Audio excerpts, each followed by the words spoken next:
All right. Hi, everybody. Craig Peterson here. Thanks for joining me. I'm going to try something a little bit different today.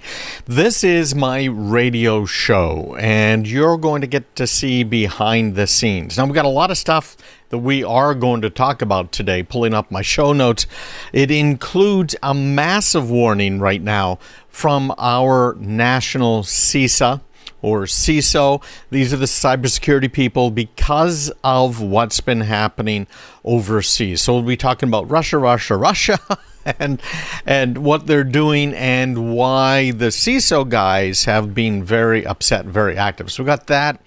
We've got this Earn It bill that is very scary moving through the Senate right now that is going to track you, everything you do, okay? We've got to fight over the right to repair cars. It's really turned ugly in Massachusetts. Also, Metta, of course, formerly Facebook, is in trouble. So we'll talk about six top reasons that Metta is in trouble. The 3 most common causes of data breaches, Mac malware dropping, why security pros are frustrated with cloud security. Hackers went wild in 2021, so what did they do? We'll talk about it and what you can do to protect yourself or your business. Now, some of you know that, in fact, I have been doing cybersecurity for years and years and years. And so because of that, I have been providing what are called CISO services, fractional.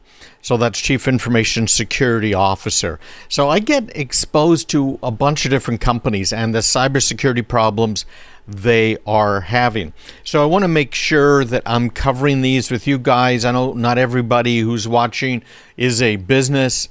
A lot of this applies to you as a home user as well. So let's get going here on the show for today. I got that set up. And here we go. Let me just pull up this. Okay. All right, it is right there. And we will get going.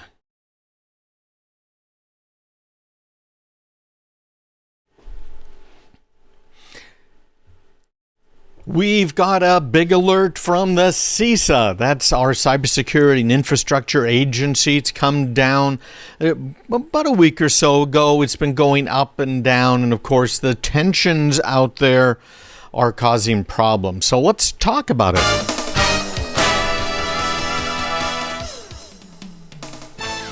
Hi, I'm Craig Peterson, your cybersecurity expert. I want to thank you for spending a little bit of time with us today.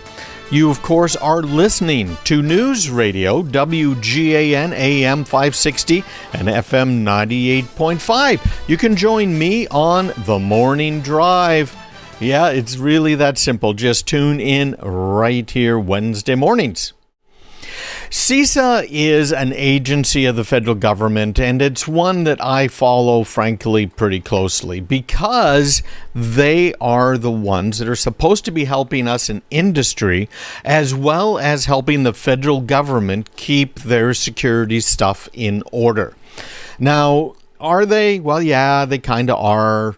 They kind of aren't, but the bottom line is they've got a whole bunch of very cool new things, and I'm going to show that to you here. This is called Shields Up over at CISA. For those of you who are watching online, you'll be able to see it right here. So let me just switch over. You've got it up now. Let me just go full screen on that so you can see the whole thing. But this is CISA, CISA.gov. And they have a whole ton of cybersecurity resources there. You know, one of the things I hear the most from people is just how freaking difficult it is to try and keep track of things, even understand the regulations, let alone learn all of this stuff. But you can see on their site, they've got training and exercises, summit that's coming up, combating cybercrime, and many other things. Well, what we're concerned about right now is this whole thing with Russia. Now, you've heard about Russia a lot. Of course, we've got the Durham report talking about Russian fake collusion, frankly. And we have Russians who have been hacking us. In fact, I've got an article on that today. Let me pull that up as well. You'll be able to see it. But it is an incredible thing when you get right down to it. What Russia's been trying to do is attack and steal things directly from our agencies, right? The DoD as well. If you are a contractor, you are in a great deal of trouble. I don't have that article handy, but they are going after all of our friends at the DoD and all of their contractors and subcontractors. So what happened? Well, there was technology that was supposed to be implemented at all of the contractors that, of course, did not get implemented. So that's a problem, if you ask me. But it's now changed, okay? This year, 2022, what has happened? Well, in 2022, they decided that the regulations that were in place were not tough enough. I mean, not even close to being tough enough. So what they did is they added teeth, incredible teeth, to these what are called CMMC regulations, which are the regulations that are about the cybersecurity maturity, if you will, of these DoD contractors. So now we're looking at this article. I'll pull it up on my screen again here. That this particular one's from Security Boulevard, but it is warning about the risk of the Russians really hacking us. Now, that's nothing new. We've known about that for a long time. We've known that the Russians and the Chinese are both trying to get in. I have customers who I picked up after they'd been hacked. And in fact, in most cases, they didn't even know they'd been hacked. It was just something weird that was going on. So this alert's highlighting several cybersecurity vulnerabilities that these nation states and cyber criminals are likely to be leveraging.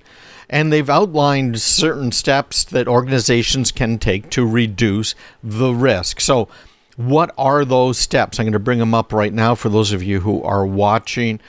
But let me make that a little bit bigger. How do you do this? Well, they're saying, let's break it down.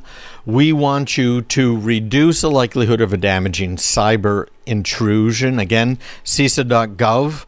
If you want to follow along at home, CISA.gov. Validate that all remote access to the organization's network and privileged or administrative access requires multi-factor authentication. We're setting that up for a company right now, in fact. Ensure that software is up to date, prioritizing updates that address known exploited vulnerabilities identified by CISA. So you see that link that's right there? Well, that brings us to this massive database, if you will, of known vulnerabilities. 38 pages, 377 known vulnerabilities. So how does this work? Well, when you get right down to it, you can look at the CVEs. You see CVEs over here on the left. If you click on one of the CVEs, it gives you some really good information, including some information about how to fix it, how to patch it, and what the severity is. So what you want are those that are being actively exploited in the wild, basically 10 or 9s. It's a scale of 0 to 10. Well, probably not even 0, but that's where the scale is. You notice here, by the way, Adobe is kind of their top one. They are terrible when it comes to a lot of their software. So you can sort it by whatever you might want to sort it by, when it was added, the action, and the due date, which is for, again, federal government people and federal government contractors. And there's notes there as well. So this is something, if you are responsible for the cybersecurity in your business. You might be the office manager. That's so common in small companies. And as the office manager, you are supposed to be in charge of the computers. I can tell you with a great deal of assurance that most of the companies that are providing computer service are not providing these types of updates in a timely manner. Why? Because it's kind of difficult to do. So you have to do it. You have to track it. Okay. So shields up. Let's go right back to that. They're talking about the other things that you should do if you're using cloud services.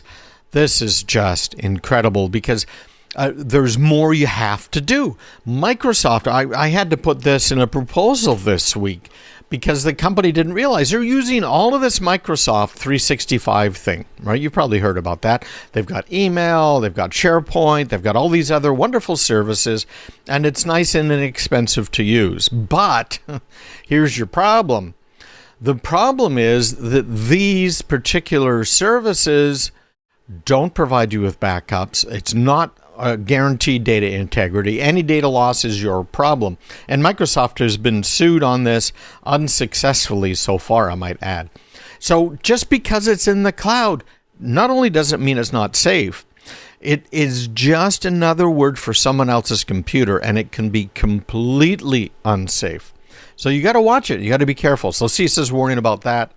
They've got this free hygiene service. Now, I applied for this. I'm going to pull this up again on my screen here for those who are watching live. But the hygiene service is very interesting because they say, hey, listen, we'll go ahead and do it. And these CISA cybersecurity assessment services are available at no cost. So who can receive them? Now, remember, I'm involved with the InfraGard program. In fact, I put together their training. For 2 years, I established that whole program, training thousands of government and business sector people on cybersecurity. So you'd think they would respond to me, right? This is a huge program. Their people have probably even been on my webinars that I've held, right? They didn't get back to me. They say, okay, well, who can receive these free services? Well, federal, state, local, tribal, territorial governments, public and private sector, critical infrastructure organizations. Well, that's me. My clients, every last one of my clients is in a critical infrastructure service. Now, it can be a dentist's office. That's pretty critical. Just ask someone who's got an infection. I have other people who are in the DoD space. They're providing materials and also products, manufactured products to government contractors, etc. So did these people get a hold of me? Return my email? No, nothing. So you can have a look at this if you want to, but I got to tell you, it really turned me off from some of these CISA people. So anyways, you can sign up, but you can't get it, right? Take steps to quickly detect a potential intrusion. There's a lot of subsets here. You can see on my screen, or you can just go to cisa.gov/shields-up. I'll try and put a link to this in my newsletter this week. Ensure the organization's prepared to respond if an intrusion occurs. That's a very big one as well. You have to have people, you have to have drills, you have to know what's happening, when to do it. This is everybody, right? This is HR, this is your public relations people, this is your IT people, this is everybody all the way through the business. They've all got to be involved in this. Maximize the organization's resilience to destructive cyber incident. What is that? Well, what has been happening lately coming out of Russia isn't just ransomware. It's they destroy your data. A very, very bad thing, if you ask me, and if you ask a lot of other companies out there. So you got to understand this. You got to be careful with this. Make sure you are following this rather closely, frankly. And this type of alert, it's there. It's going to be there for a long time. No question about it. Shields up. I kind of like that. I think it's neat, right? Obviously, we got some Star Trek fans in the works. Or, I don't know. Does Star Wars have the... Yeah, they have shields, but I don't remember them saying shields up. That was a Picard thing, wasn't it? So there you go. Every organization's at risk. This is a big worry. It comes and goes. It's kind of like the orange and green and yellow or whatever those colors were over on the other side, right? From our friends at Homeland Security. Okay, everybody, stick with us. We will be back, of course, with a whole lot more to talk about today. So don't go anywhere and visit me online, craigpeterson.com.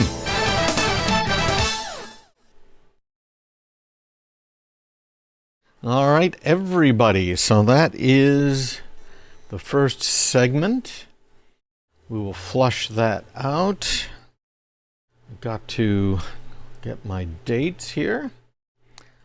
So, yeah, 19th. Now, I do this for a whole bunch of different radio stations. So, you heard the branding from the one station, WGAN, that I do this for. But there are others, and I just go back in afterwards and replace the branding. Isn't that kind of cheating? All right. So I try and make sure I'm just mentioning the branding, yeah, in one place. So let me see here. Get into the right folder. Yeah, I have to do all of this myself. Isn't that fun? 5. So that was 51, 52. So this is show number. This is week number 1153. Wow. I've been doing this for a long time. One, and this is about our shields up warning. SHIE, right? Yeah. Up warning.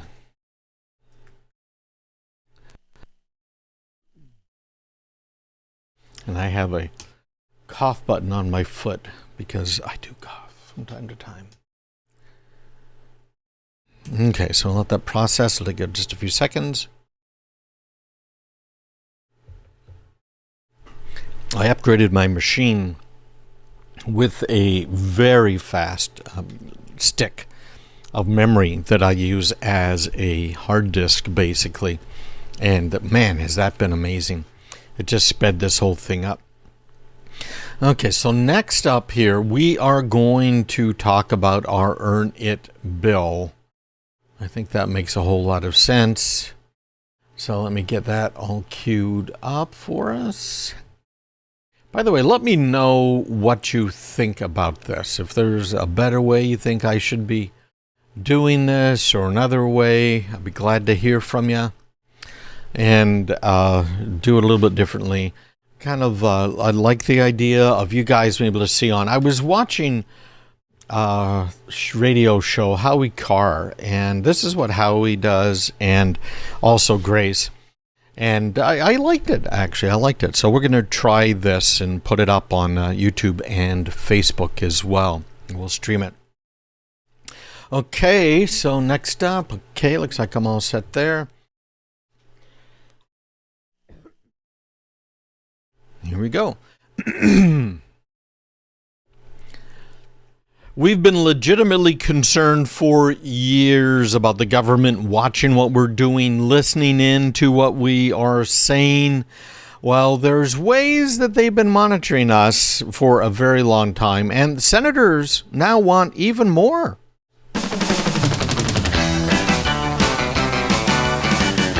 Hi, everybody. I'm Craig Peterson, your cybersecurity strategist, and you're listening to News Radio, WGAN, AM 560 and FM 98.5. I'd like to invite you to join me on The Morning Drive, Wednesday mornings at 7:34. I join Matt, and we talk about all of the latest in tech. You know, senators, right? What are you going to do about them?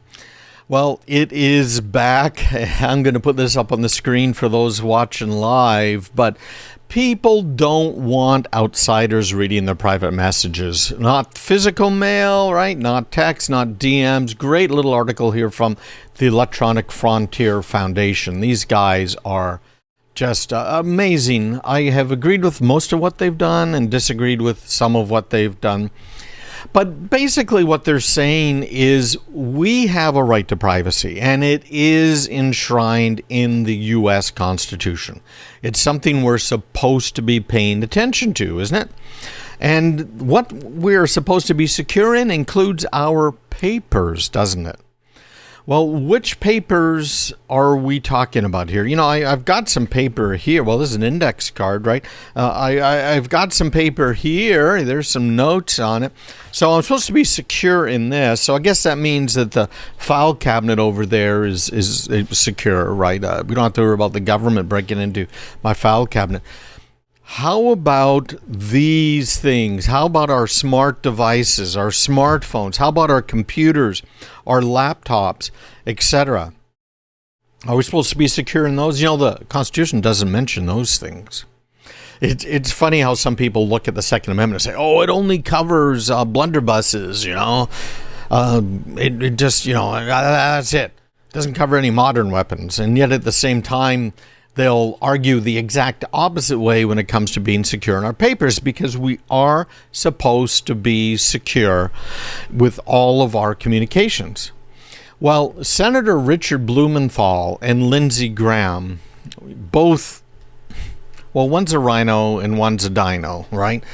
Richard Blumenthal, a Democrat from Connecticut, and Senator Lindsey Graham, Republican from South Carolina, have reintroduced what's called the Earn It Act, an incredibly unpopular bill from 2020. Now, it had a lot of opposition, which I think is fantastic, frankly, and the whole thing got dropped. But what the EFF is concerned about is that, in fact, this could end up being a massive new surveillance system.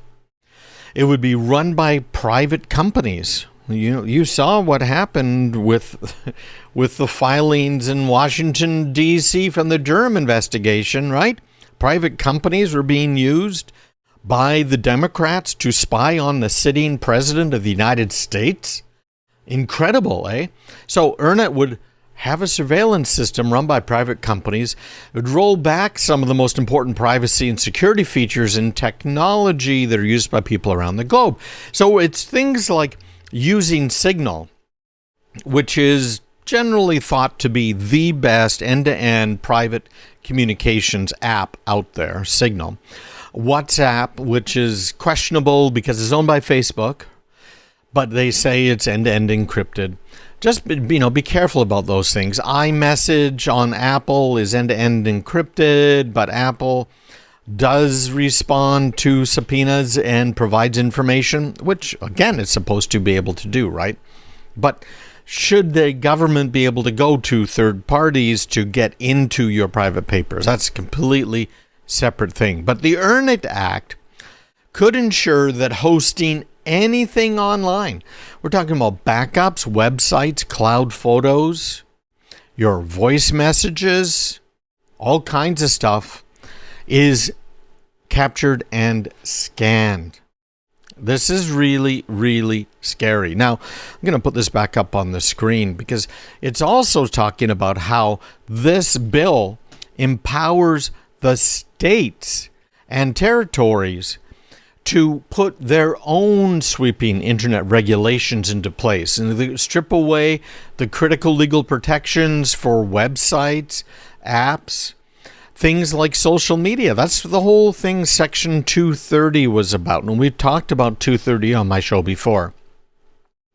And 230 is kind of double-edged. You got social media sites saying, well, Section 230 lets us limit what people can say on our platform. I would tend to think that it actually says the opposite, that they're not being held, they can't be held liable for what a third party says on their platform, right? So it's definitely not the same thing. And in fact, since they can't be held liable for what's said on Facebook or Twitter, etc., they should not be censoring it. Because if they start censoring it, now all of a sudden aren't they a publisher? They've got editorials. So liability comes into play here. Yeah, well, they don't want that. But that's what Section 230 is all about. And there's been a lot of debate about that over the last 5 or 10 years. And there's arguments on the far left and the far right and in the center as to why it should go away and why it should stay. All right.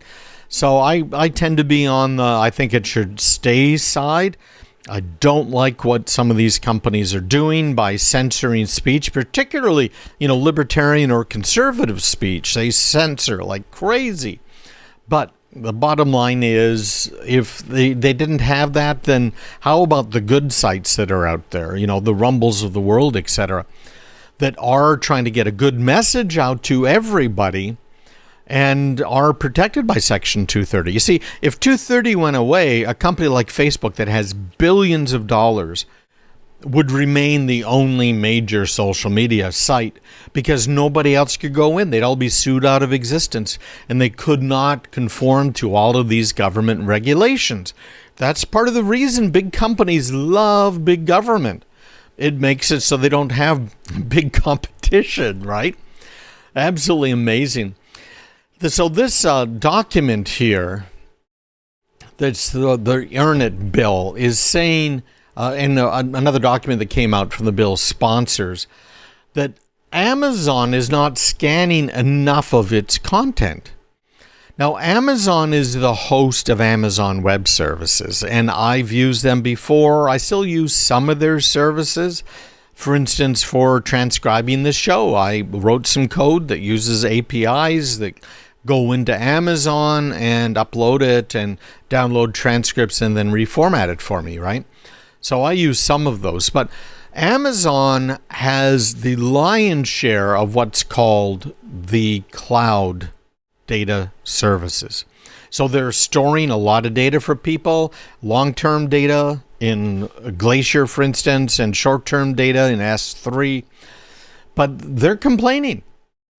A huge number of websites are hosted there, and this bill's aim is to ensure that anything hosted online gets scanned. And the bill creates, this is just, how you couldn't make this up, a 19-person federal commission dominated by law enforcement agencies, which will lay out best practices for attacking the problem of online child abuse. It's for the children, everybody.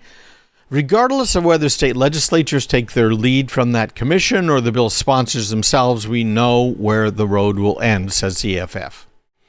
Absolutely true. Government-approved software like Photo DNA. Hey, I don't know if you've heard about what happened with Photos and with Metta, Facebook, but they just lost a huge lawsuit where they were sued by a few different states about, remember it would automatically tag people in photos, so it was doing photo recognition, kind of the photo DNA thing, and they got sued because they weren't obeying the law. Yeah, we can talk about that one for an hour as well. So Earn It, not something you want, but apparently these senators want it as well, okay? All right, everybody, stick around because we will be right back, and visit me online, craigpeterson.com.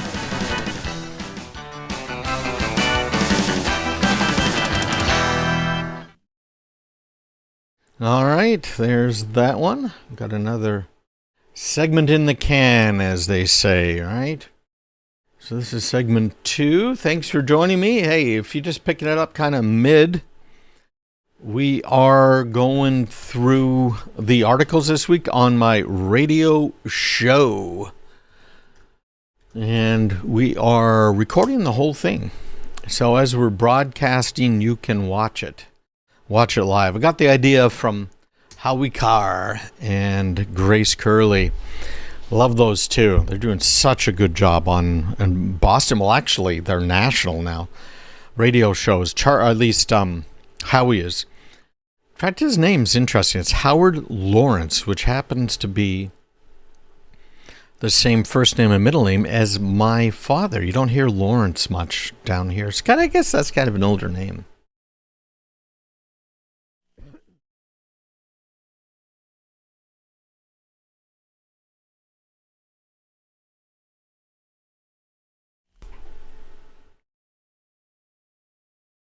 All right, so next up. Oh, this is a good one. You are going to like this if you own a car. A car, as they say in Boston.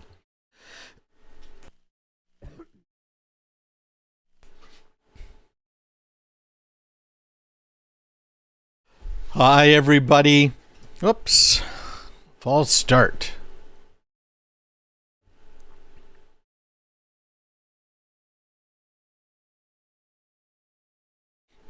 We've got a problem with our cars nowadays. Have you tried to turn a wrench on one of these things? They're all computerized. I don't mean a computer. Some of the cars nowadays have dozens of computers in them. How about repairing them? Well, we're going to talk about right to repair.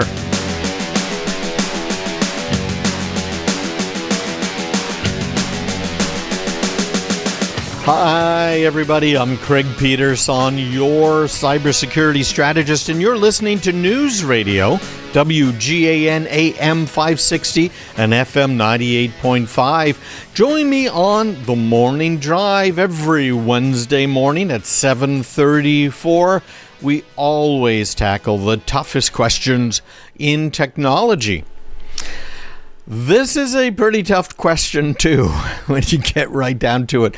A great article in Ars Technica that you'll find, and this is about the fight for the right to repair.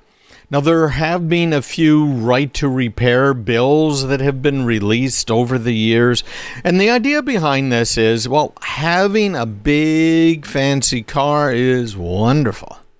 You can drive it all over. But how about when it's time to get that car repaired? What are you going to do? How are you going to do it? Right? Does that make sense to you? It can be a real problem. And this article is fascinating because it talks about this Chi Farelli, who had a Subaru SUV. Now, she bought this in 2020. A lot of people buy Subarus because that engine is incredible. There's nothing like a Boxer engine. That's what my motorcycle has. And I have 160-something thousand miles on my motorcycle. These Subaru engines last. Now, the electronics, the motors, the electric motors, a different story, right? Other problems with Subarus. But it made her feel safe. So off she goes, right? Kind of like Volvos. People buy those for perceived safety as well. I have some issues with those. But her husband, Mark, decided to purchase his own car last summer. So they went to the Subaru dealer near their home in southeast Massachusetts. Now, here's the catch to all of this. Massachusetts passed a right to repair ballot measure that was approved overwhelmingly in 2020. So what that means is that all of the vehicle manufacturers have to use a standard computer interface in order to do anything on the car.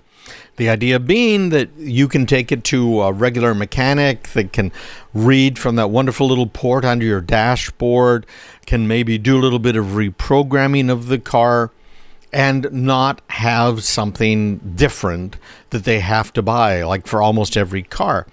I know I have, for quite a few years, a Honda dealer as a customer of mine on the cybersecurity and computer side. And I ended up having to help Honda's headquarters in Japan fix major problems that they had with this little computer device that they were using to fix the cars. So there they are trying to fix them, and the device just isn't working. And the device has to be constantly upgraded because there's bugs in their software and there's new features in the car, so it has to be upgraded and updated and everything, right? So the idea behind right to repair is, well, we can't have everybody out there constantly trying to upgrade their hardware in order to talk to the car. And they shouldn't have to buy multiple pieces of hardware for a single family of cars, let alone multiple pieces of hardware to cover all cars. So Massachusetts voters did the right thing, right? Because they said, no, we want the right to repair our cars. You can't keep us out of them anymore. So that's when Chi and Mark had a bit of a surprise, because they went and bought a Subaru in Mass, another one. And then they found out that the Subaru telematics system and the app that went along with it, and that includes remote engine start, it gets kind of cold up here in New England, no emergency assistant, no automated messages, tire pressure was low, oil needed changing, none of that was available. Now, if they had, remember, they were living in southeastern Mass, but they could have gone just over to Rhode Island or up to New Hampshire and bought that same car and would have had all of those features. You see, what happened is Subaru said, we cannot support this right to repair because that means we have to have basically a different car for Mass. Now, this isn't the first time we've seen this type of problem before.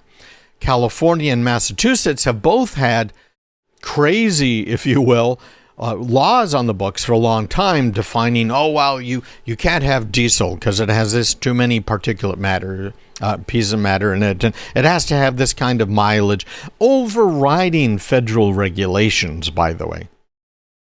So that's not the first time. Now, I'm in New Hampshire. Live free or die is our state motto, right? And all of the states around us have effectively banned diesel vehicles. New Hampshire hasn't.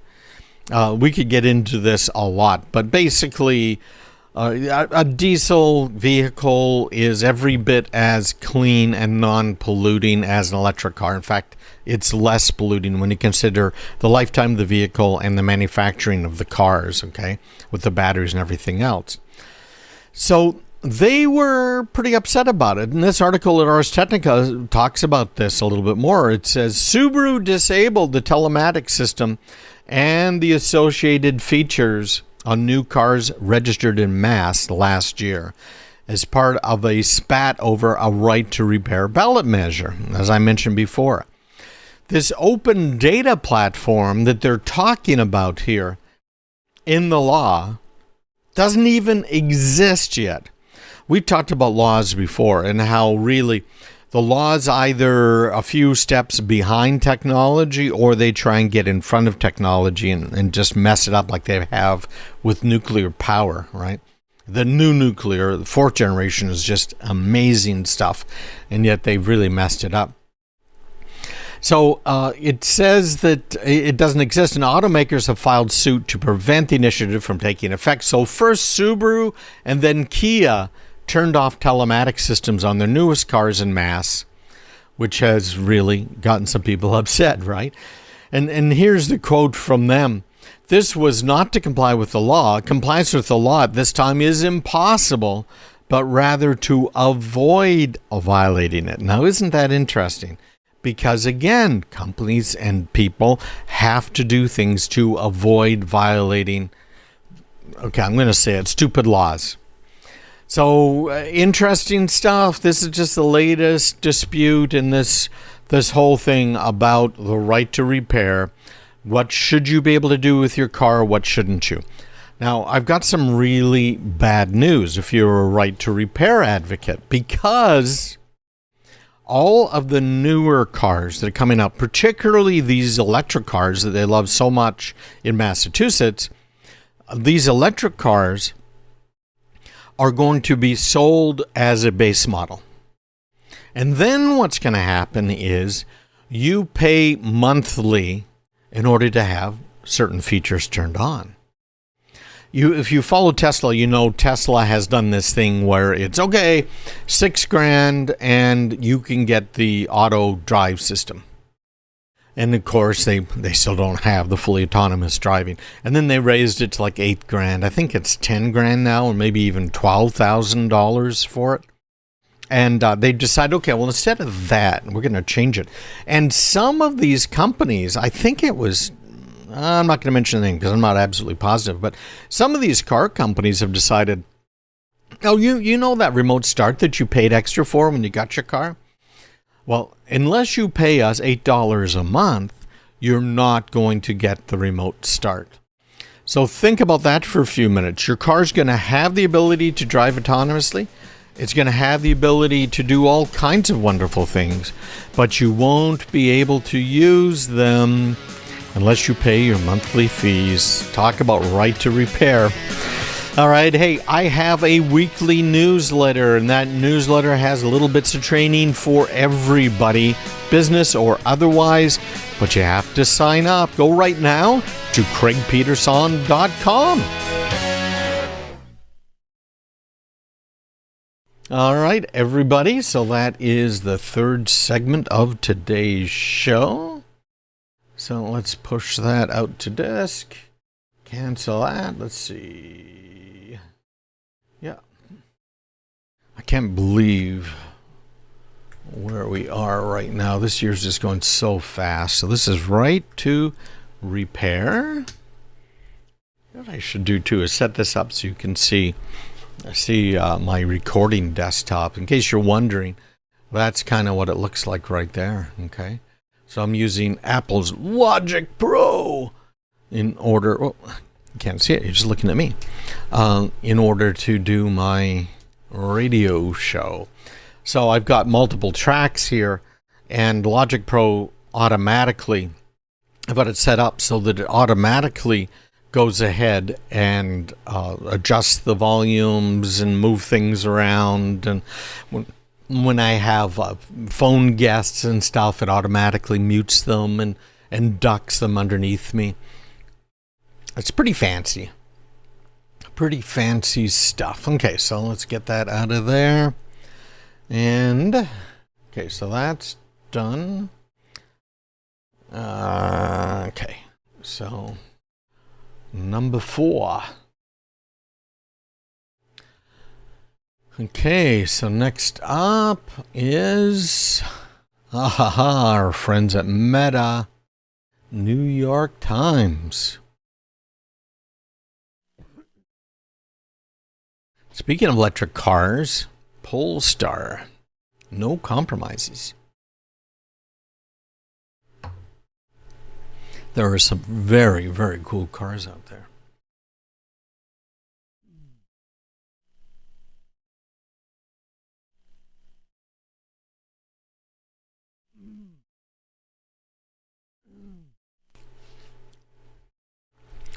There we go. A little cloggy today. Well, you know about Metta, and you know that Metta has been busy making changes because Metta is really Facebook. And if you've been paying attention, you know that Metta is in big trouble. Huge stock drop.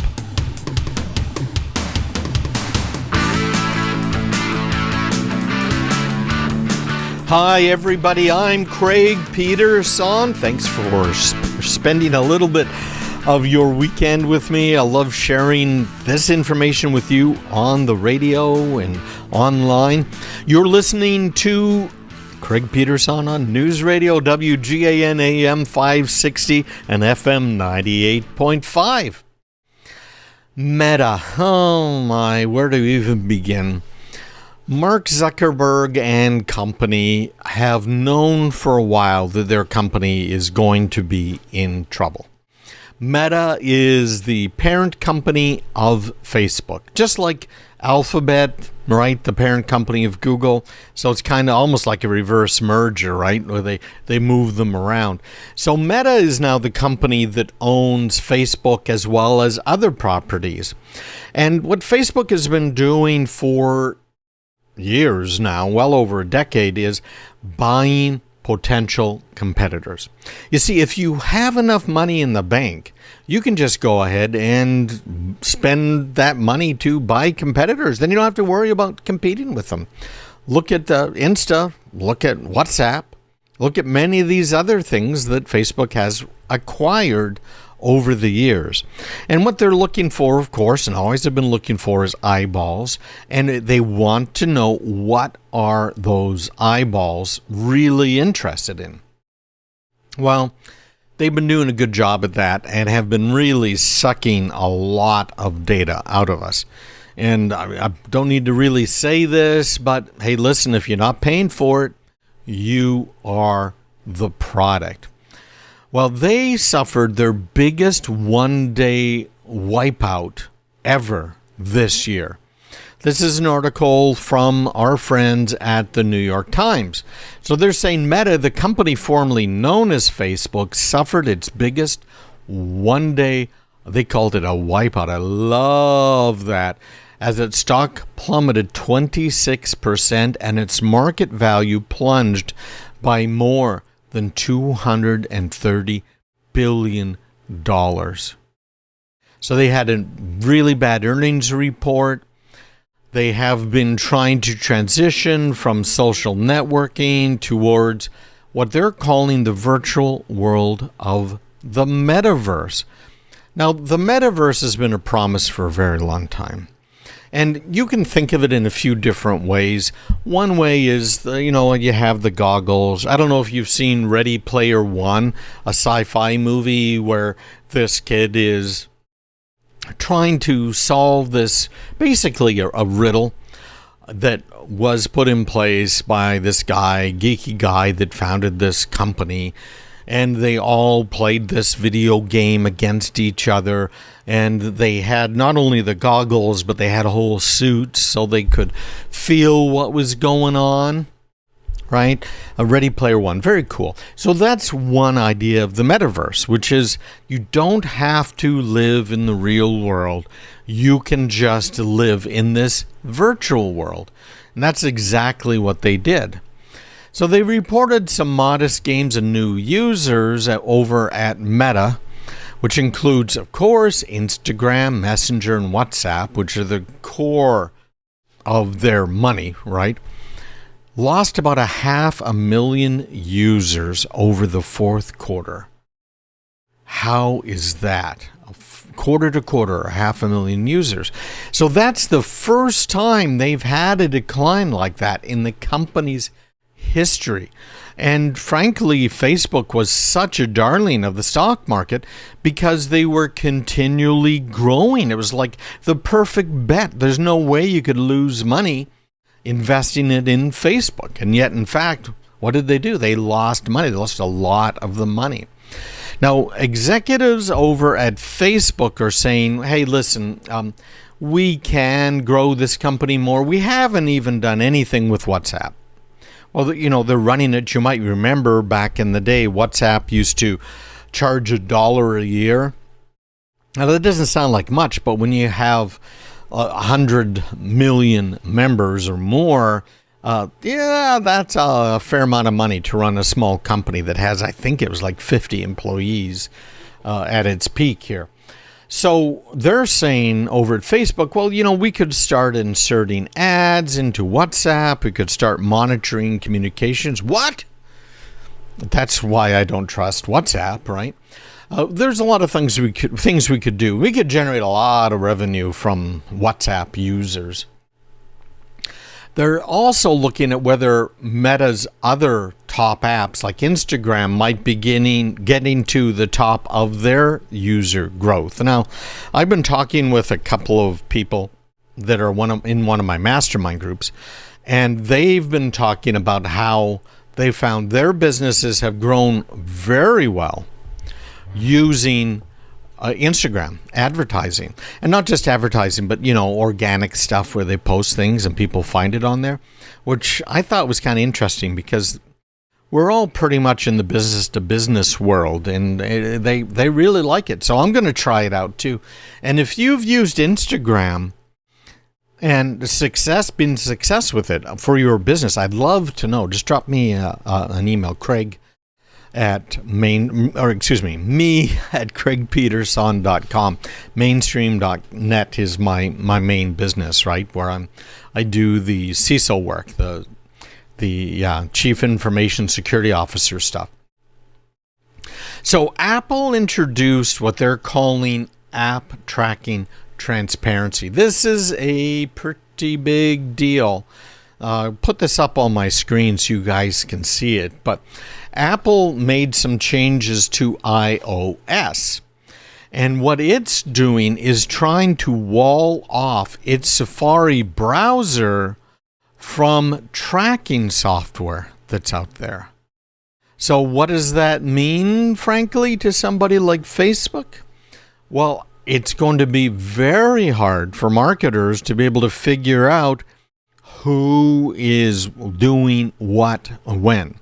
Now, to top that all off, our friends at Google, who also make money from us and our eyeballs, our friends at Google have said, well, we're not going to use the pixels like we used to. And what Google is doing is, instead of tracking you as an individual user, they're going to put you in a bucket with a whole bunch of similar users. So in other words, not much of a change on Google's front, but enough of a change that it has made investors more than a little bit worried about what the future holds, because Apple's blocking their access. People, you guys, right? How many of you guys attended those webinars I did on how to disable tracking on your computer, on your browsers, etc. when you're going online, right? A lot of you guys did. So we don't want to be tracked. We don't want them to be tracking us. And again, how do they make their money? They make their money by tracking us, and that is precisely what they've been doing. So no wonder that our friends at Metta had a terrible, no good, very bad week earlier this year. So Apple's limiting it. Google is stealing online advertising share, because remember, Google has ads all over the place. They're on all kinds of platforms online. It's not just on the one Facebook site, for instance, for Facebook. So in Google's earnings call the same week, Google reported record sales, particularly in e-commerce search advertising. You know, where you go to Google and you're searching for something that can be bought online? Yeah, that's particularly where they made money. Very same category that tripped up Meta in the last 3 months of 2021. So Google's not heavily dependent on Apple for user data. He said it was likely that Google had far more third-party data for measurement and for optimization purposes than Meta's ad platform. All of this great information here, New York Times article. I've got it up on my screen so you can see it. Next one, TikTok. They have been stealing young eyeballs like crazy. TikTok has been very, very popular. It is unfortunately owned by a Chinese company, and there has been a lot of talk lately about how TikTok collects our data and we don't actually know what they do with it. But we do know that it's in China. And all of these businesses in China ties to what? Yeah, the People's Liberation Army, the Chinese Communist Party. They have more than 1 billion users on their site. And the videos are addictive. Like, one of my kids forwarded me one this morning. I was happy I didn't have to download the TikTok app. I was able to watch it on my web browser. It was actually quite funny. But it has been an amazing competitor for Meta's Instagram for eyeballs and attentions. People, by the way, have also been, business friends I know, have been making some pretty good inroads using TikTok advertising.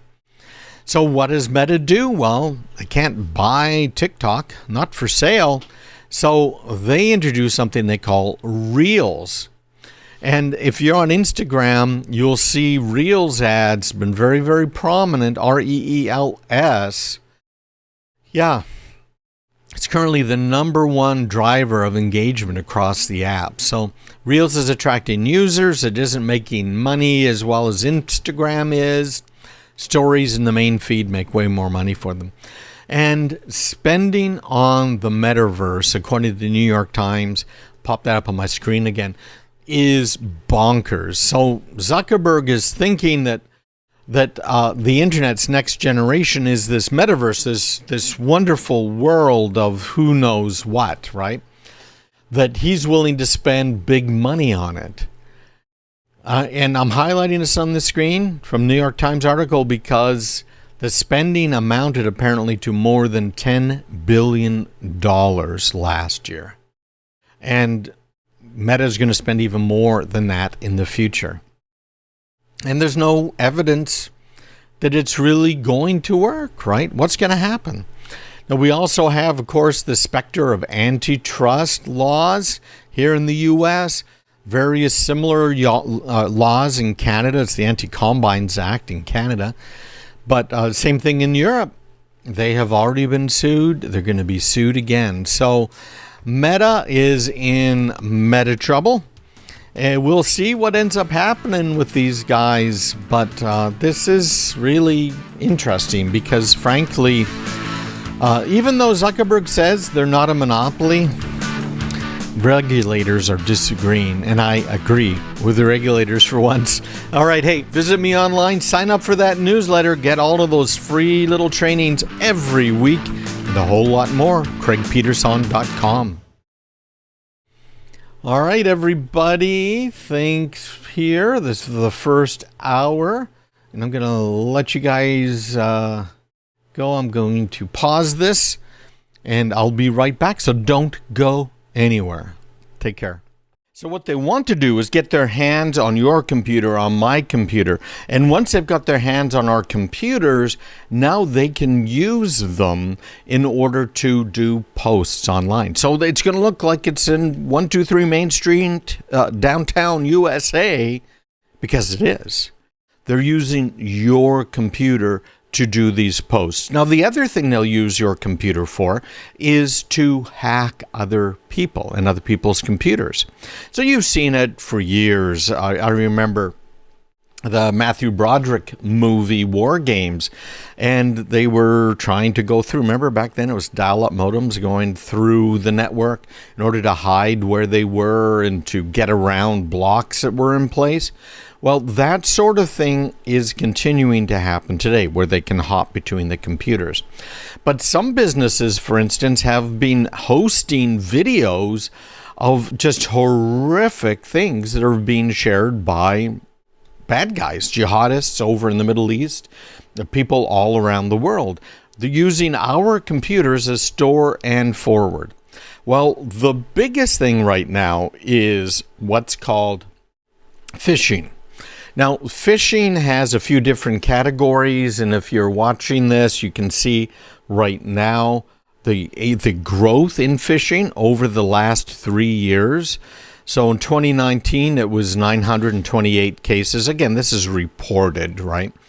To 2020, it went down slightly. Yeah, the vid, right? And in 2021, it doubled to 1,600.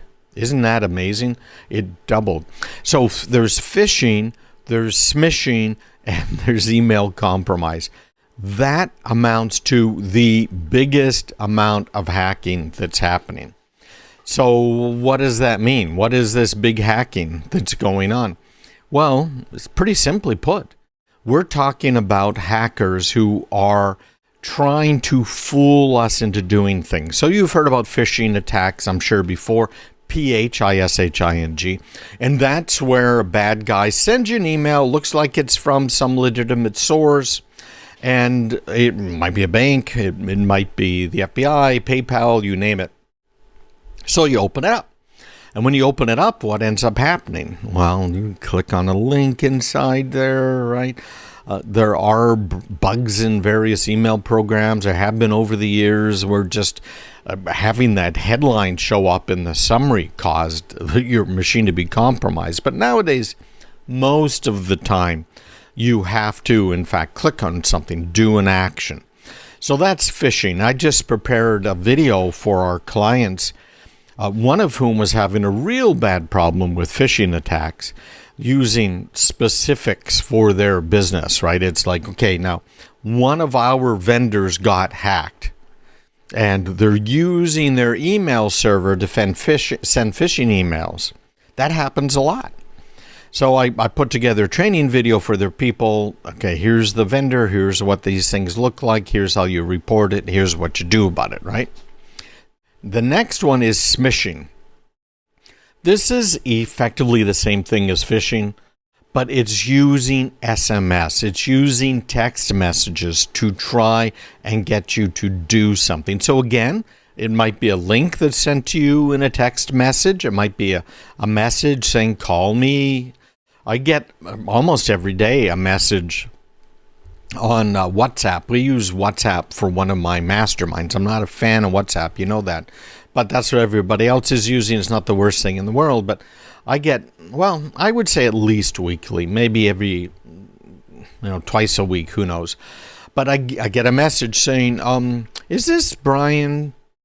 Well, of course, I'm not Brian, right? I'm Craig Peterson. So the normal response from somebody would be what? No, this isn't Brian's number. But the problem is that now you have engaged with them. They know there's a real person. They start a conversation. They try and get a little bit of information about you and then use that against you to get into bank accounts, to steal money, etc., which is the third type of phishing, which is called BEC, which is the business email compromise. This is absolutely huge. According to the FBI, there have been billions of dollars stolen using BEC. I know one company that got really nailed and their operating account got emptied because of a business email compromise. So what is that? Well, that's where you get an email at your business email address. And that email, again, just like a regular phishing email, looks legitimate. So you look at that email, it looks legitimate, you open it up. Okay, so far it's the same thing, right? But what they're trying to do with the business email compromise is get you to do something that's going to hurt the business. In these cases that I've been talking about, what happens is it looks like it's from the CEO or it looks like it's from the CFO. We could talk about a lot of the different compromises that have happened.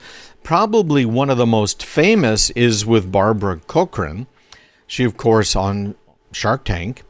And she had about $400,000 almost stolen from her because an email was sent to basically her bookkeeper accountant saying, hey, we need to pay $400,000. Here's the account number. Because remember, she's in real estate, so there, rehabs happening all of the time.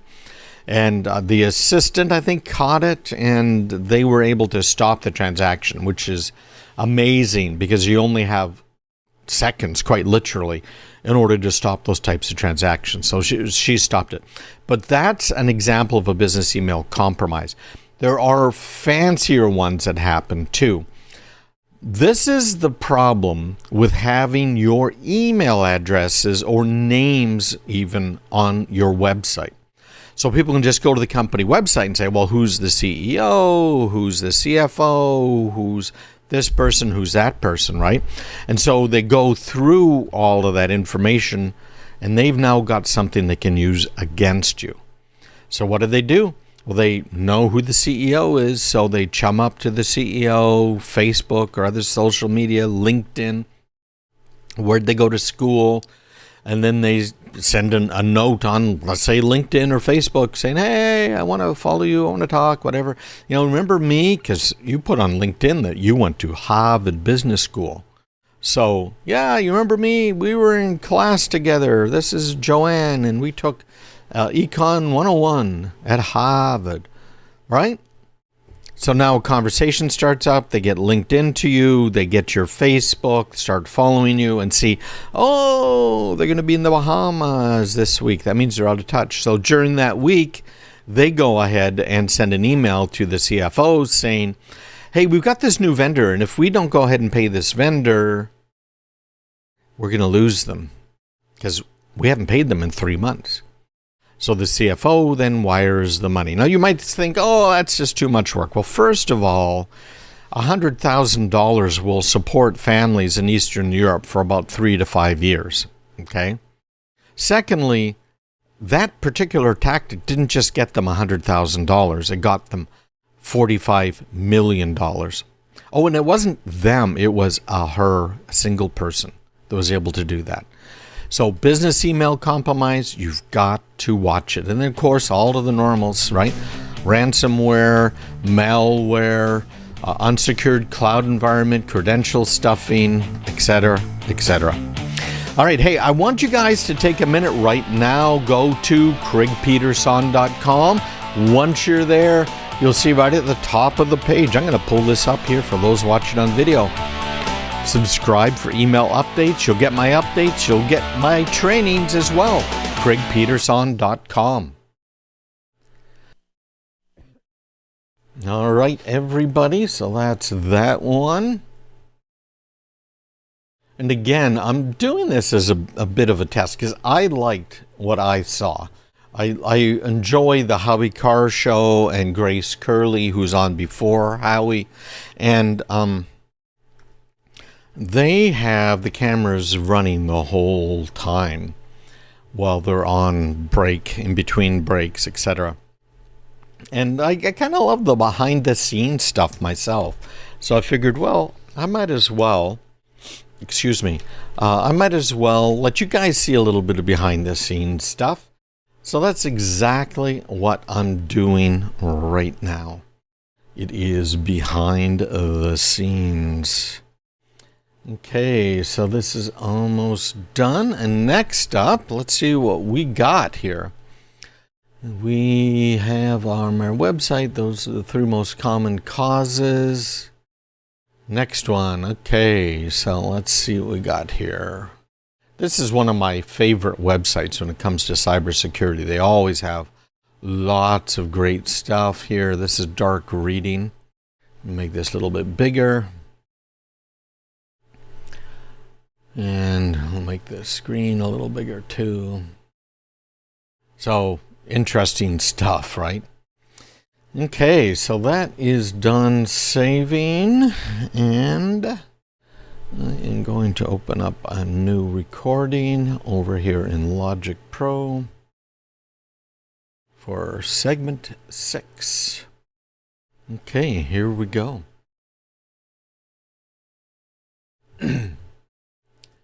You know I'm a Mac fan, and being a Mac fan means that I like Macs. And a lot of people like Macs because they are typically safer than a Windows computer.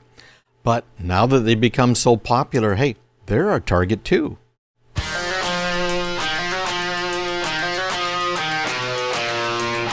Hi everybody, I'm Craig Peterson. Thanks for spending a little bit of your weekend with me.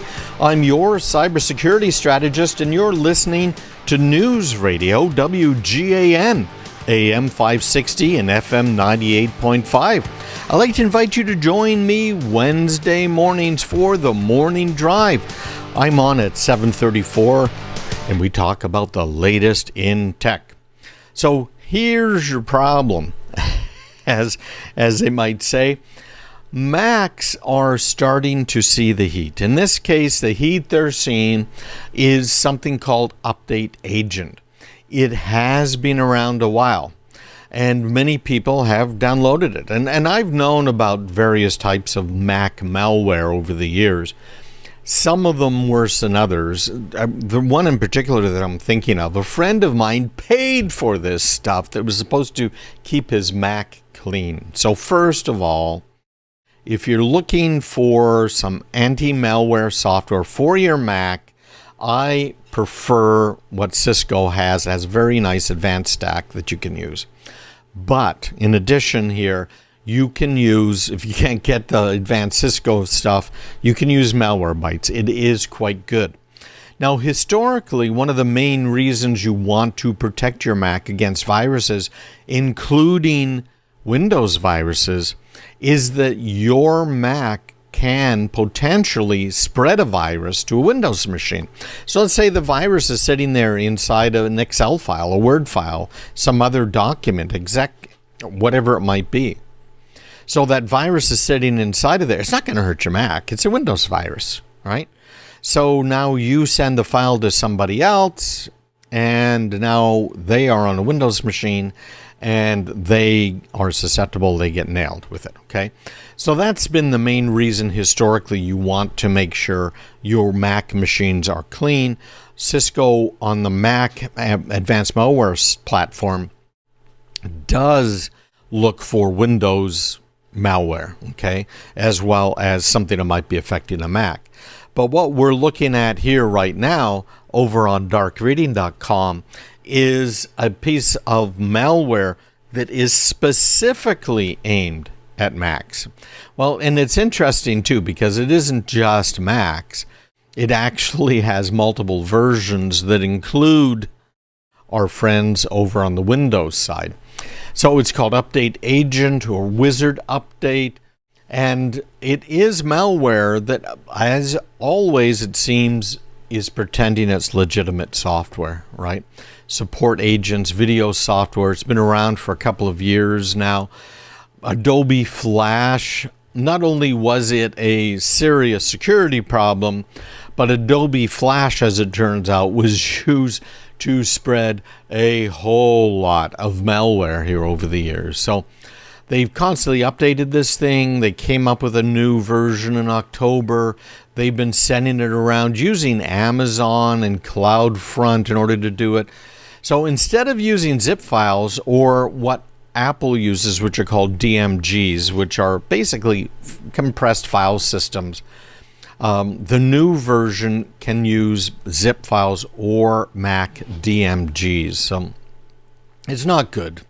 Again, be very, very careful. Now, Apple has had for quite a while a kind of a signature-based thing where software developers register with Apple, they sign the software they send out, but there are ways around it, and some of the hackers have been exploiting those ways. In fact, this version is the 5th version of this update agent and wizard software, okay?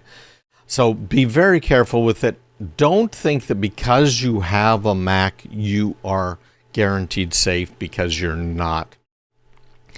But they're also talking in this article about JAMPF. Now, JAMPF is a great piece of software for managing your Macs. We use IBM's MAS 360 for our clients, and it lets us do mobile device control as well as for desktops. If you're a CISO, you know how valuable something like that really can be. Apple has kind of their own thing built in. If you have Meraki equipment, they have their own lightweight controller as well. But JAMPF is very well known in the industry, and it's one of the better ones out there. JAMPF was showing in research last year that adware is continuing to be a much bigger threat to Mac users than most other types of malware. Now, what is that? What are we talking about here? Adware is where a piece of software gets onto your computer and shows you ads. That's one type, right? There's other types of adware as well. The most malicious types being they will run as JavaScript inside your browser, or sometimes they'll run as an extension. That happened to one of the extensions I loved for Chrome, and I used it all of the time, and someone bought it and turned it into adware spyware, okay? So on the Mac front, it's very hard to get a legitimate piece of nastiness like ransomware on your computer. You actually have to go out of your way to allow it to get installed. But this adware, some of it even mines Bitcoin. We've talked about that before, but what'll happen is there's just an ad in an ad network, right? So if I pull up my screen again here, this is just the regular web page here for dark reading. It's the article we're talking about. Here's some sponsored content. It's actually for 1Password, which is, as you know, something I really like. If you look down at the very bottom of the screen, it's kind of hard to see, but it's the link to this takes you to adclick.g.doubleclick.net. You see that down there on my screen? So that particular URL now is going to track it. See how long that URL is? It has all of this other UUID type stuff on it. That's an ad. And that ad was probably delivered via a network of some sort. These editor choices things, these are not ads that are purchased. These are probably coming from dark reading itself. Who knows, right? But this Menlo security ad is an ad, right? You click on it. You can see again, this is doubleclick.net. These ones here are not DoubleClick. Those are direct on this paper.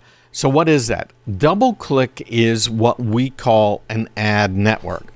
So if I'm an advertiser and I want to get in front of people who really like technology, maybe they visited the 1Password page, which I've done, right? So I go to the 1Password page, it deposits a cookie on my browser, now I'm on dark reading, and on the dark reading site, what's it going to do? Well, the ad network is going to show me an ad for things it thinks I'm interested in, like 1Password. So the guys who paid for the ad to double click, right? So that's how double click's making money. They show the ad to me on dark reading.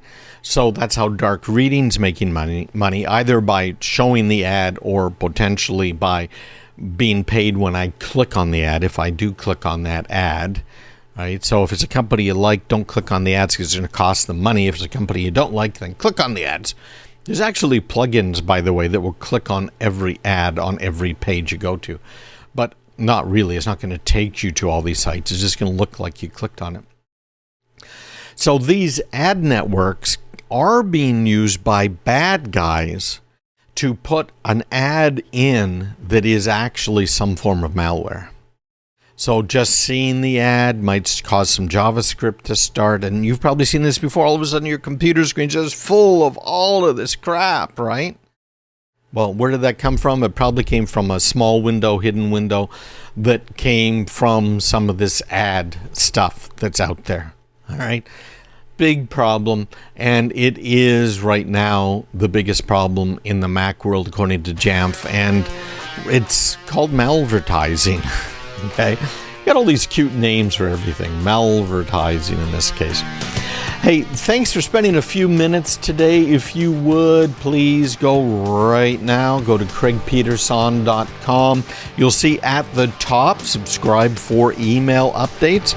When you subscribe, you're going to get my top special reports on passwords and other things, and you'll get my weekly emails and trainings. Stick around. All right, everybody, we got that. Let me just make a quick adjustment because I went over a little bit over on the radio side. So we'll save this out.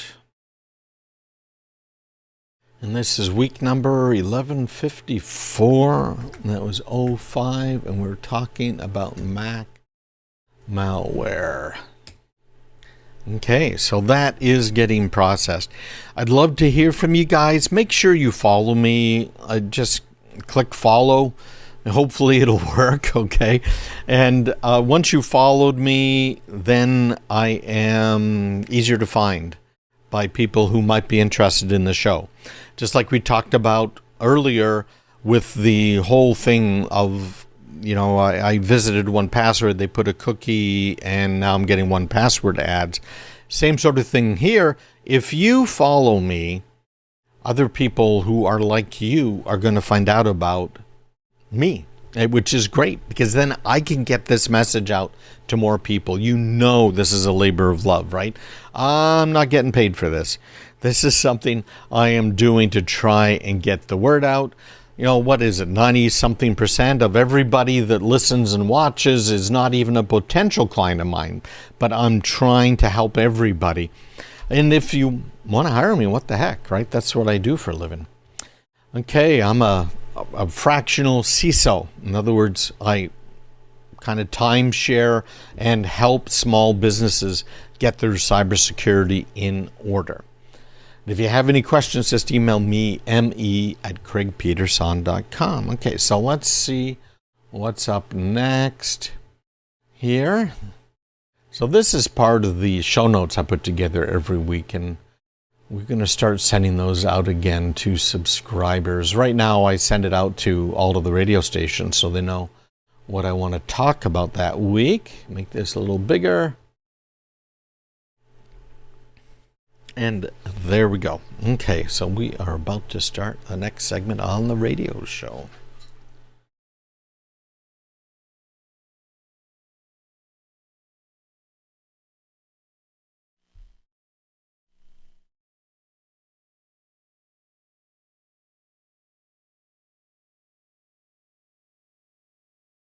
Cloud security, wow, what a mess. If you are using any of these services online, you probably have a cloud security issue.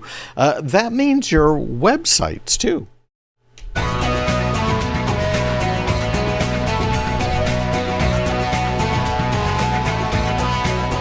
Hi everybody, I'm Craig Peterson, your cybersecurity strategist, and you're listening to News Radio, WGAN AM 560 and FM 98.5. Join me on The Morning Drive with Matt, Wednesday mornings at 7:34. We talk about all kinds of technology for the week, and sometimes some political stuff too. Security pros like myself are very frustrated by what we loosely call the cloud. So the cloud is just a name, frankly, for somebody else's computer. So you might be using a cloud, for instance, based Salesforce.com system. You might be using your email, Hotmail, Yahoo, right? You might be using Microsoft Mail. There's a lot of them out there, and they're all cloud systems. So being a word for somebody else's computer, well, that doesn't necessarily mean that that's somebody else is backing it up or that they're providing adequate cybersecurity for it. So we've got an article right now, again from our friends at Dark Reading, Robert Lemos, about why security professionals are frustrated with cloud security. So more and more companies are moving their operations to the cloud. And because there are so few people available for cybersecurity, they're really getting in trouble. Okay, they're really getting in trouble. There's a lot of security data that just never gets looked at. It's full-time jobs for people, depending on, again, how much cybersecurity they need. So many false alerts. And we've got warnings from the feds now that are probably going to continue forever about cybersecurity breaches that they're seeing and they're thinking are going to come. So security data, they're saying, is wasting more than half of the time spent on security issues. That is not a good thing because there are so many false positives when it comes to cybersecurity. So how does the basic cybersecurity work? Well, for instance, if we were to look at one of the firewalls that we maintain for ourselves or our clients, you would see attacks coming up every few seconds. I can show it to you on just one little machine. If you're talking about a bigger company or a contractor for the Department of Defense or a subcontractor for the government in any angle, you will see sometimes dozens of attacks per second. So they're pinging, they are trying to connect to services like Microsoft Remote Desktop. They're trying to break in any way they can. That is, frankly, a pretty huge problem. Are those legitimate security alerts? Well, yeah, I guess they are. I have stuff set up so that if someone is trying to, for instance, log in remotely on one of these remote type protocols and they fail 3 times in a row, they are automatically added to the firewall. Automatically. And they are banned. Now, it removes that ban after a while, but if they do it again, they get banned again. So we know who the bad guys are. And let me tell you, there are a lot of bad guys out there. I don't know if I can get on that machine right now because I think you might find that interesting. Yeah, it's not going to let me on right now. So I'm not going to do that. But it is a very big problem. Should I be looking at each one of those security alerts about somebody trying to remotely connect to one of these connection services, right? Desktop services, SSH services? Well, probably not. It's probably not the best use of my time. So what we have is other canaries, if you will, in the networks. So other points that, okay, they're trying to get in from the outside, but people are always trying to get in past the gate, right? But if they are not successful getting past the gate, I don't really care so much about them. Well, okay, so how do we tell if they're inside the network? So we have other security probes inside the network. We have probes in the switches themselves. We have every network segment firewalled from each other. And in some cases, we have absolutely zero trust. So every connection to any machine is checked and firewalled. Depends on how much cybersecurity you need. So this is a report from a cloud automation firm called Lacework. And they talked to 500 security practitioners, blah, blah, blah, right?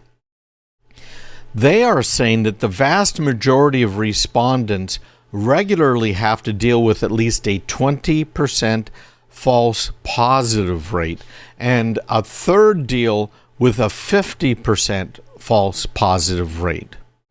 The analysts are not alone. Only a third of developers believe that the time spent on security is meaningful, according to the survey.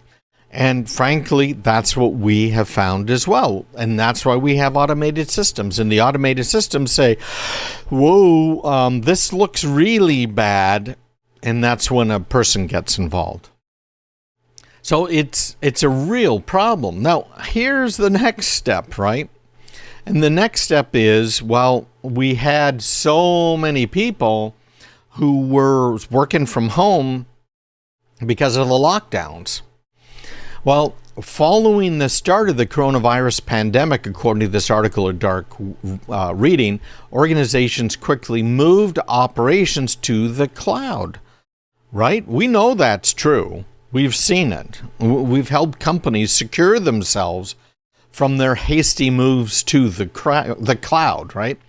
But after 2 years, companies still have a long way to go before moving all of the operations to a cloud, as less than half of respondents consider the most important applications to be cloud native. Now, this is really, really important because some companies have been moving, and particularly some of the larger ones, moving critical applications back in-house. Now, the cloud is wonderful. A lot of vendors love the cloud because it's MRR, monthly recurring revenue, right? Yeah, you can use my software, but you have to pay me every month. Oh, and by the way, I don't want to support you guys anymore. I don't want to have to get onto your servers and take the support calls. So I'm going to do all of this on my servers. We'll call it the cloud. Maybe it's on Amazon or Azure, or maybe it's in my data center, whatever, right? And I'm going to charge you a premium for that. Well, what's happening with your data when it's sitting on their computer or Amazon's or Microsoft's computers out there? Right? It's a very legitimate question and a very concerning question, frankly. Cloud apps, particularly those that aren't specifically security related, won't have the types of details on security that are really needed. So you talk about all of the false positives that you have as a business in your own networks. How about false positives that these guys would have in the cloud? Well, the bottom line is, forget about it. You can't see any of those security breaches. You don't know if your data has been stolen, et cetera, et cetera. And that's why we use a cloud lock in front of all of these cloud apps. Now, this is fascinating too. This is from our friends over at Burning Glass Technologies, right? Only professionals with application security experience were expected to be in greater demand, with a 5-year growth rate of 164%. Okay? Yeah. And they're talking about 115% growth as well. Hey, visit me online, get all of this information and more, including a little bit of training, right at craigpeterson.com. Go there right now at the very top. You can sign up, get my newsletters, and get my special reports. craigpeterson.com.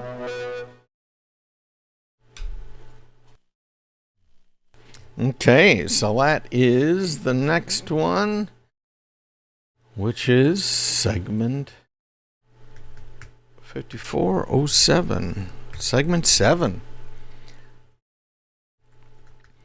Boy, that security gap just keeps getting bigger and bigger and bigger every year. It's absolutely crazy.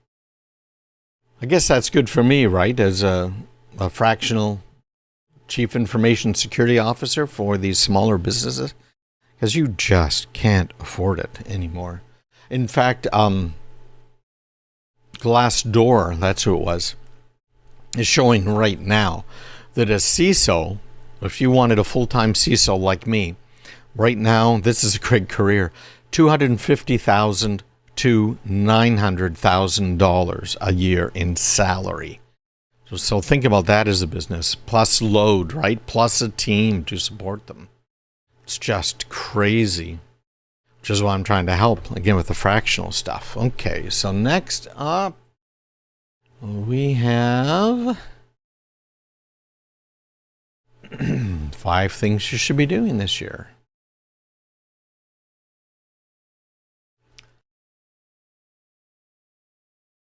Brought to you by our friends at Dark Reading again here. Okay. Make that a little smaller. You can see some of the ads, which is good. They're paying for this. Might as well give them some credit, right? Okay.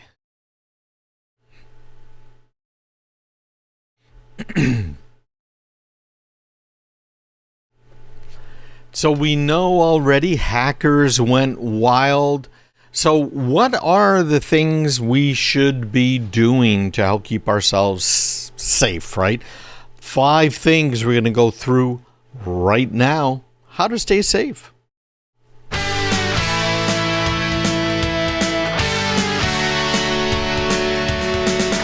Hi, everybody. I'm Craig Peterson, your cybersecurity strategist. You're listening to News Radio, WGAN AM 560 and FM 98.5.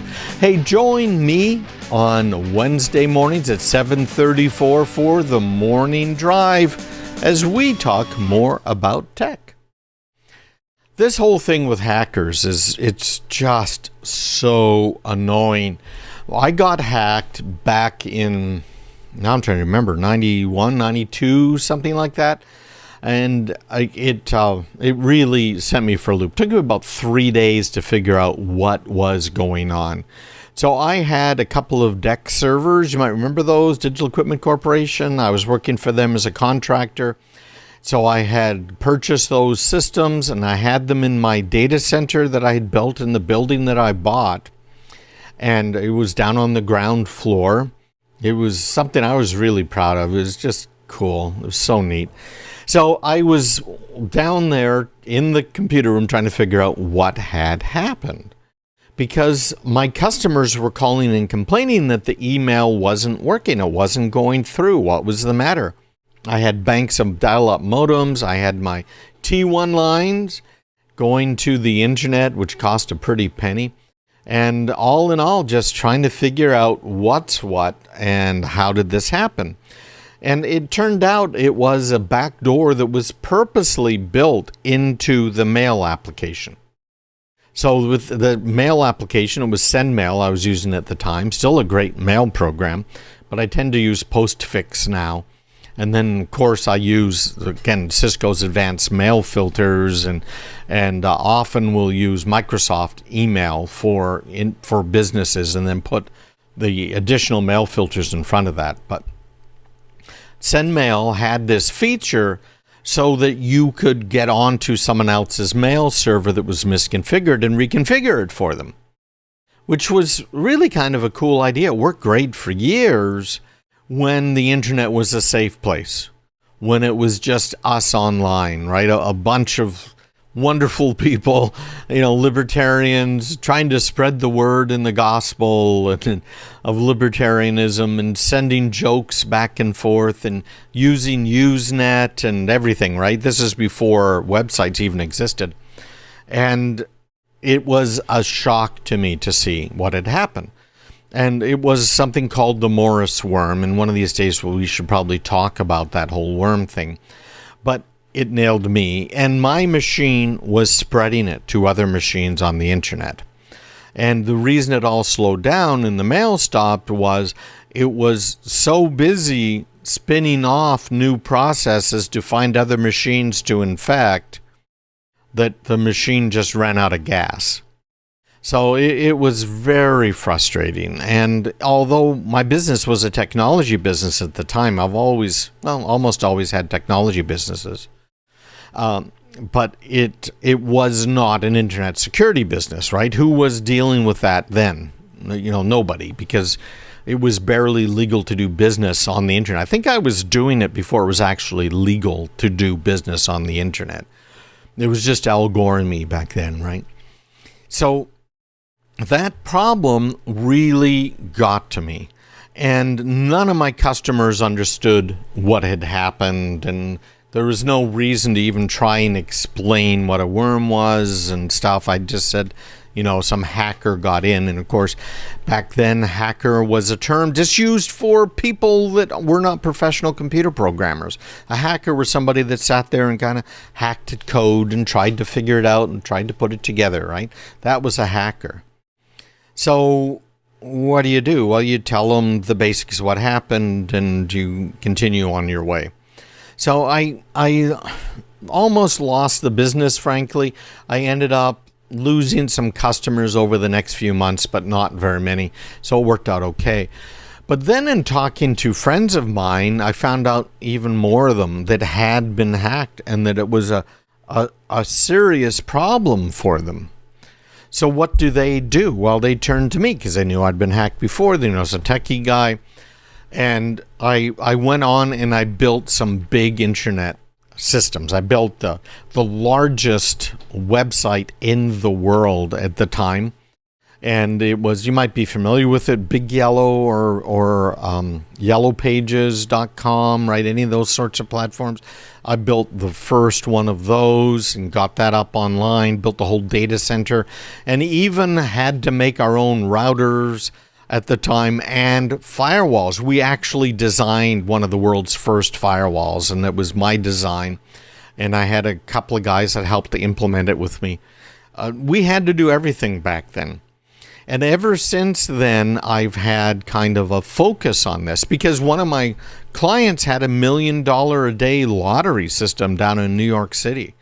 You got to keep that safe. And they were sending out millions of emails. So I had to learn about the email security, right? All of that stuff. So I mention all of that to you guys because think about the position you're in now. I don't think it's much different than the position I was in 30 years ago. But you don't want to spend all of the time that I've had to spend the last 30 years to understand this better and to learn how to protect it better. So that's why I do what I do. I try and get this information out to you. Well, here's another article from our friends at Dark Reading, and it's Lech, I guess, Sendeki. I think they invite people to come on and write things for them. But he's talking, he's the product strategy manager over at Ubuntu, Canonical. They've been around quite a while. Ubuntu is a Linux distribution. So what's happening? Well, we know about the Colonial Pipeline, right?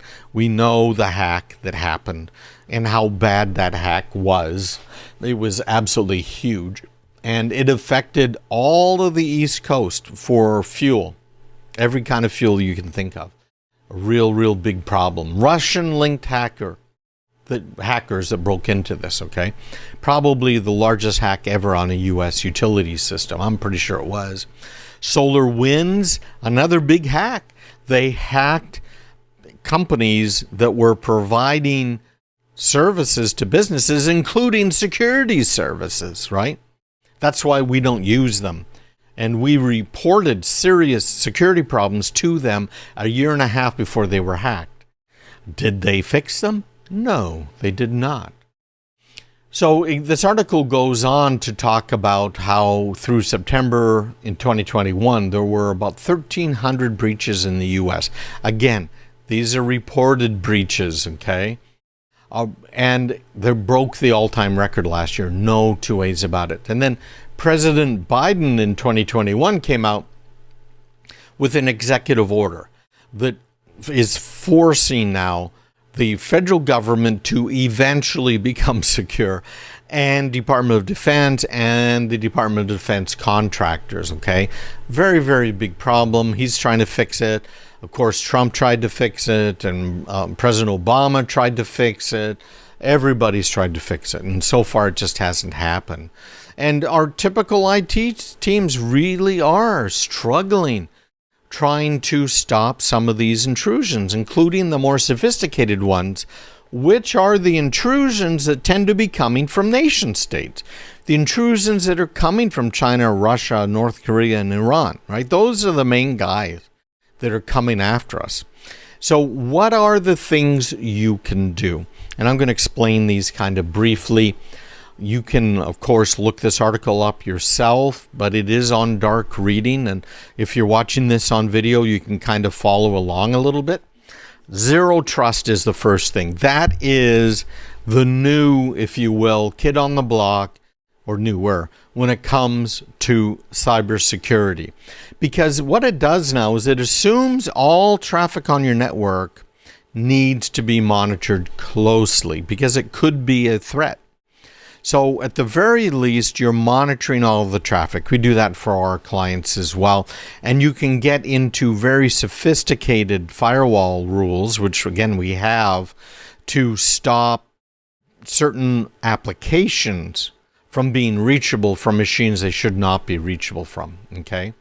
So there's no silver bullet to put zero trust in place or even to make it work, but you need to do it. So if you're responsible for cyber security in your business to some degree, check out Zero Trust. Next one.